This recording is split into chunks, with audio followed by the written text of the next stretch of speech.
तो guys hello and welcome to my channel. तो अगर आप मेरे चैनल पर फर्स्ट टाइम आ रहे हैं तो प्लीज़ चैनल को सब्सक्राइब जरूर कर लें और अगर वीडियो अच्छी लगे तो उसे एक लाइक ज़रूर दें ताकि हमारे को भी मोटिवेशन मिल सके। और चैनल को सब्सक्राइब करना ना भूलें बिल्कुल भी, ताकि आपको इसी तरह की वैकेंसीज़ या फिर जो भी अपडेट्स होती हैं उनके बारे में जानकारी मैं दे सकूँ। तो चलिए वीडियो को स्टार्ट करते हैं। देखो DSSB में जो न्यू वैकेंसीज़ निकली हैं अभी कुछ टाइम पहले ही, उन्हों के ऊपर मैं ये वीडियो बना रहा हूँ। अब देखो आज के दिन की वीडियो बना रहा हूँ। नोटिस जो है वो 24 तारीख को आ गया था। रीज़न ये है कि आज के दिन से ही जो फॉर्म फिलिंग है वो स्टार्ट हो रही है, और अगर मैं 24 तारीख या 25 तारीख में वीडियो बना देता तो अभी तक लोग बाग भूल जाते और काफ़ी लोग फॉर्म फिल नहीं करते। तो मैं आज के दिन इसीलिए वीडियो बना रहा हूँ कि अब जब भी आप ये वीडियो देखो तो आप फॉर्म को फिल कर सकते हैं, क्योंकि आज से ही फॉर्म फिल का प्रोसेस जो है वो स्टार्ट हो चुका है। अब ये जो फॉर्म्स हैं ये मेनली टेक्निकल पोस्ट के लिए हैं, जिसमें कि ITI भी हैं, कुछ 10th करके जो ITI पास कर लेते हैं, डिप्लोमा वालों के लिए हैं और डिग्री वालों के लिए अलग अलग वैकेंसीज़ के लिए अलग अलग रिक्वायरमेंट है। तो जो टोटल वैकेंसीज़ हैं वो कितनी हैं, अब देखो हर वैकेंसीज़ के लिए जैसे कि मैंने आपको बताया कि अलग अलग रिक्वायरमेंट है। पोस्ट कोड दे रखा है यहाँ पे उन्होंने, उसके साइड में आपकी जो पोजीशन होगी वो दे रखी है। उसके बाद में आपको जो ग्रेड पे है, जो ग्रेड पे की बात करूँ, मोस्टली जो वैकेंसीज़ हैं वो 4200 ग्रेड पे के लिए निकली हुई है। केवल एक ही वैकेंसी है जो कम ग्रेड पे के लिए है, बाकी सारी जो वैकेंसीज़ हैं वो लगभग 4200 ग्रेड पे के लिए ही है। और जिसके लिए जितनी भी रिक्वायरमेंट है, मतलब कि जितनी वैकेंसीज निकली हैं वो अलग से यहाँ पे दे रखी हैं। तो आपको ये एडवर्टाइजमेंट चेक करना पड़ेगा इसके लिए, क्योंकि लगभग 30 तरह के जो पोस्ट हैं वो इन्होंने निकाली हुई हैं। 31 पोस्ट है सॉरी, और हर किसी के लिए अलग अलग रिक्वायरमेंट है, अलग अलग जो पोस्ट है वो दी हुई है। जैसा कि मैंने कहा कि लगभग सभी के लिए 4200 ग्रेड पे दिया हुआ है। केवल केवल ये जो वर्कशॉप अटेंडेंट है इन्हों के लिए जो 1900 ग्रेड पे है, मतलब कि MTS के लगभग मान लीजिए उसी में सबसे कम ग्रेड पे है 1900 का। उसके अलावा सही में सही जो ग्रेड पे है वो अच्छा खासा है। और टोटल वैकेंसी की बात करें तो 258 वैकेंसीज टोटल निकली हुई हैं, मतलब कि सबको मिला के 258 वैकेंसीज इन्होंने निकाली हुई हैं। अब अगर मैं डेट की बात करूं तो देखो 9 तारीख से स्टार्ट हो चुका है फॉर्म, मतलब आज के दिन से, और चलेगा ये 7 अप्रैल तक। तो 7 अप्रैल तक आप फॉर्म फिल कर सकते हैं 11:59 तक, मतलब कि रात के 12 बजे तक ऑलमोस्ट। लेकिन इतना वेट मत करना क्योंकि फिर साइट हैंग हो जाती है और हो सकता है कि आपको प्रॉब्लम भी फेस करनी पड़े फॉर्म फिल करते टाइम। तो इस चीज़ का आपको विशेष ध्यान रखना पड़ेगा। अब बात कर लेते हैं कि आपको कौन से उस पोस्ट के लिए अप्लाई करना है, ये कैसे देखना है आपको। अब जैसा कि मैंने आपको बताया कि अलग अलग पोस्ट दी हुई हैं, यहाँ पे आपको दे रखा है पूरी डिटेल। हर एक पोस्ट के लिए पर्टिकुलरली क्या क्या रिक्वायरमेंट है, एलिजिबिलिटी क्राइटेरिया क्या है वो दे रखा है। जैसे कि इस पोस्ट के लिए देख लेते हैं 1/23, मतलब कि 2023 की जो पहली पोस्ट है उसके लिए। अब इसकी डेजिग्नेशन दे रखी है किस चीज़ का है, इंस्ट्रक्शन ये दे रखा, इंस्ट्रक्शन मिल विल्थ का।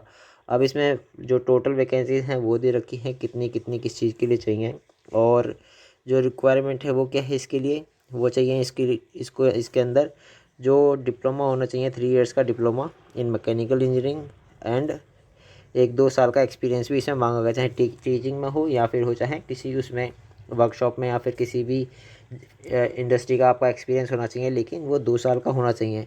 प्लस इन्होंने एक और चीज़ लिख दी है, जब आप इसको क्वालिफाई कर जाएंगे उसके बाद में आपको एक एग्ज़ाम भी देना होगा। उसके बाद में 3 साल के अंदर अंदर एक एग्ज़ाम आपको क्वालिफाई करना पड़ेगा। वो बाद की बात है, पहले आपको एग्ज़ाम ही यही मतलब ज्वाइनिंग हो जाए उसके बाद की बात है वो, उससे पहले की बात नहीं है। अब इसी तरह से हर एक पोस्ट के लिए अलग अलग रिक्वायरमेंट दी हुई है। कुछ में NCT मांगी हुई है, मतलब कि आपको 10th पास करके वो जो NCT होता है ITI वगैरह उस तरह का एक कोर्स होना चाहिए आपका, ये मैंडेटरी है। और कुछ में केवल डिप्लोमा मांगा है, कुछ में डिग्री मांगी है। तो हर किसी के लिए अलग अलग रिक्वायरमेंट है जो कि आपको जाके चेक करनी पड़ेगी अपनी एलिजिबिलिटी के हिसाब से।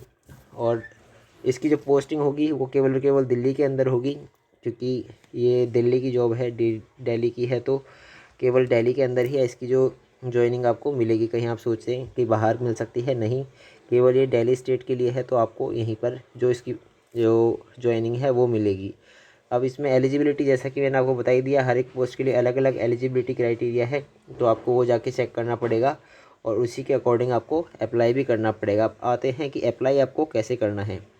अप्लाई आपको ऑनलाइन ही करना है, इन्हों की साइट पे जाना है और वहाँ पर जाके आपको ये अप्लाई करना है, और कोई प्रोसेस नहीं है। आप ऑफलाइन वगैरह डॉक्यूमेंट सेंड मत करना।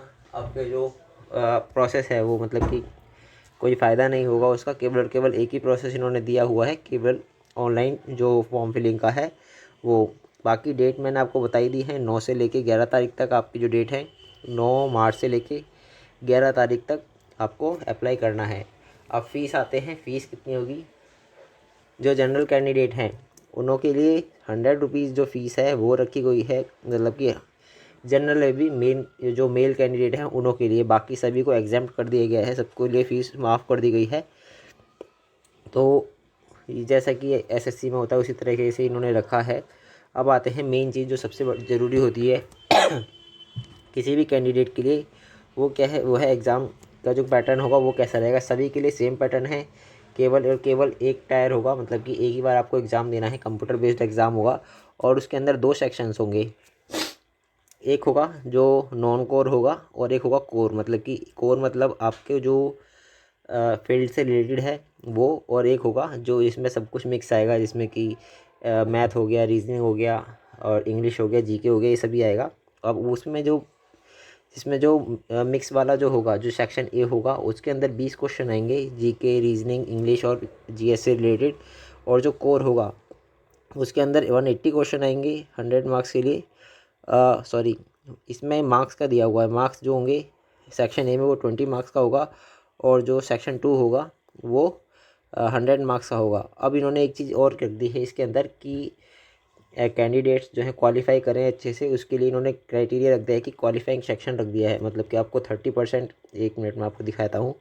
इसके अंदर जो जनरल कैंडिडेट है उसको 40% जो क्राइटेरिया रखा गया है एग्ज़ाम क्वालिफाई करने के लिए, मिनिमम क्वालिफ़िकेशन।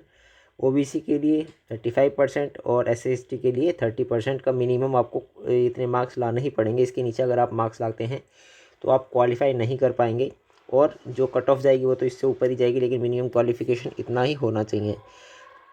अब एक और चीज़ आपको पॉइंट आउट मैं करा देता हूँ, जो मेन चीज़ इन्होंने रख दी है यहाँ पे, कि ये जो कट ऑफ रखी गई है मिनिमम क्वालिफ़िकेशन मार्क्स जो रखे गए हैं, ये केवल और केवल सेक्शन बी में रखे गए हैं। मतलब कि आप सेक्शन ए में अगर इन मार्क्स आपके कम भी आते हैं तो भी चलेगा, लेकिन आपको सेक्शन बी के अंदर मिनिमम इतने मार्क्स लाने ही पड़ेंगे। जनरल कैटेगरी वालों को 40%, ओबीसी वालों को 35% और एससी एसटी वालों को 30% मार्क्स लाने ही पड़ेंगे। अदरवाइज़ वो सेक्शन, मतलब आपका एग्ज़ाम जो है आप उसमें क्वालिफाई नहीं कर पाएंगे। तो आपको इस चीज़ को ध्यान रखना है। आपका ना जो कोर है, मतलब कि जिस भी चीज़ में आप एक्सपर्ट हैं, मतलब कि आपकी जो एलिजिबिलिटी क्राइटेरिया के लिए आप जो एजुकेशन डाल रहे हैं उसके अंदर आपका परफॉर्मेंस अच्छा होना चाहिए। इन्होंने क्लियरली मेंशन कर दिया है इस चीज़ को।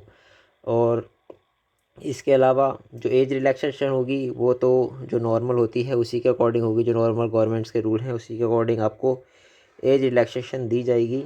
और एक्शन, हाँ इन्होंने एक्शन बोल दिया है, अगर कोई मिसकंडक्ट करता है तो उसके अगेंस्ट एक्शन भी लिया जाएगा। उसका जो कैंडिडेचर है, मतलब कि उसकी जो एप्लीकेशन है उसको कैंसिल कर दिया जाएगा। और जो लास्ट जो डिसीजन होगा वो केवल केवल बोर्ड का ही माना जाएगा। इसके अलावा कोई भी और किसी का भी डिसीजन एंड नहीं माना जाएगा, जैसा कि हर किसी में लिखा ही होता है।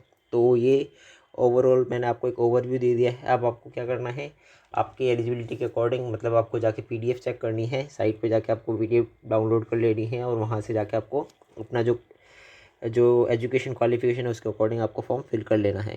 तो ये एक छोटी सी अपडेट थी, आप लोगों को समझ आया होगा। और जाते जाते सब्सक्राइब का बटन दबाना ना भूलें और वीडियो को लाइक ज़रूर करें, सो दैट हमारे को भी मोटिवेशन मिल सके। तो मिलते हैं नेक्स्ट वीडियो में नेक्स्ट किसी अपडेट के साथ में। तो तब तक के लिए थैंक यू वेरी मच।